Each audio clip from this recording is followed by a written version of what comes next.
As I read A Word About Words and Six Asides About Culture, I was struck by Havel's masterful discussion of ideology and reality, and the effect that one has on our perception of the other. Faced with the general topic of censorship, I began to look into censorship, defined as the deletion of objectionable material as determined by the censor, specifically with the Soviet experience in mind. While I soon found names of agencies responsible for various types of censorship, I soon found that much of the discussion on censorship has been censored. While investigating the Goskomistat, the body responsible for political correctness in printed matter, I came across a discussion of the function of the Writers' Union.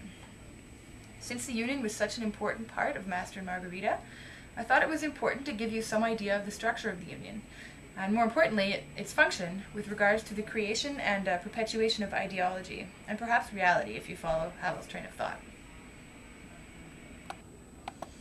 The Writers' Union was formed in 1934, not by a group of writers, but by Stalin. It was a national organization with branches in all 15 republics, as well as major cities and towns. The Moscow branch, founded in 1955, had 2,000 members. The union overall had about 10,000 members. The union was not an official party organization. One did not have to be a member of the party to be admitted, although party membership did rise considerably since 1934, up to about 60% in 1990. Despite what seems to be an enormous amount of members, it was really only a tiny fraction of the people who applied for membership. Even before Marx wrote his manifesto, the power of the writer's pen was recognized in Russia as a tool to transform society.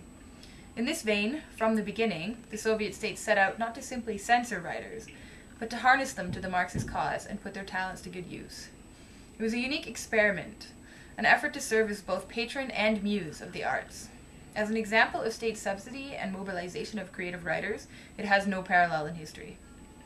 Over the course of this experiment, the relationship between writer and state went through various changes, from social command by Stalin, where writers would be sent out and instructed to create favorable copy about various industrial projects, to a much more sophisticated relationship, in which the party's bureaucrats simply announced themes linked with party policies, and made it clear that writing about them would confer special favors on the writers. In fact, perks associated with membership in the union were secondary only to those available to members of the prestigious Academy of the Sciences. Under Stalin, writers were severely persecuted. Edward Beltov, editorial assistant at the literary journal Druzhba Narodov, spent years collecting data from published and unpublished sources on Stalin's victims. After 15 years of research, by 1988, Beltov had assembled a card catalog of some 17,000 public figures in political, military, and cultural life. His data showed that the number of writers arrested during Stalin's reign had been about 2,000, half of which died in prison or camps. All national literatures, small and large alike, were affected. In ratio to population, Russian writers, however, suffered less than most other nationalities. The transition from coercion to organized consensus took several years.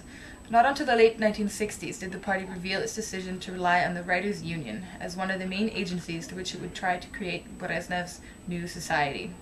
Procedural and structural links with the party were tightened until both marked in lockstep. In a 1957 report, the Central Committee had this to say about its developing relationship with the writers and other unions.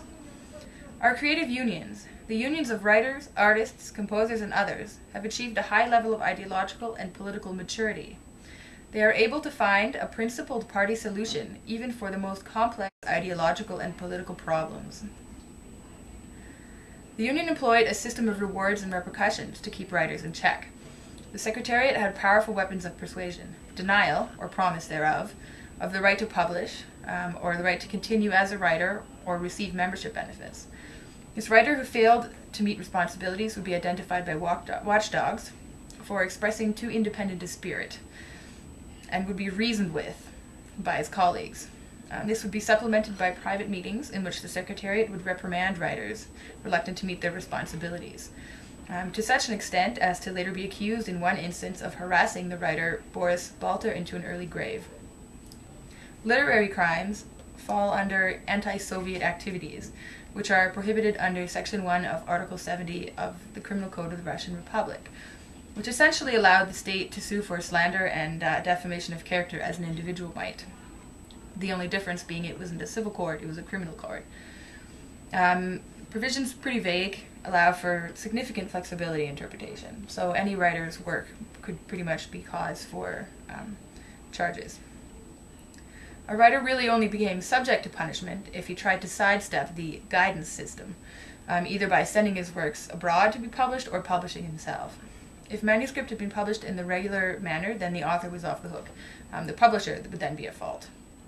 As long as members stay in line with the union, they'd be protected.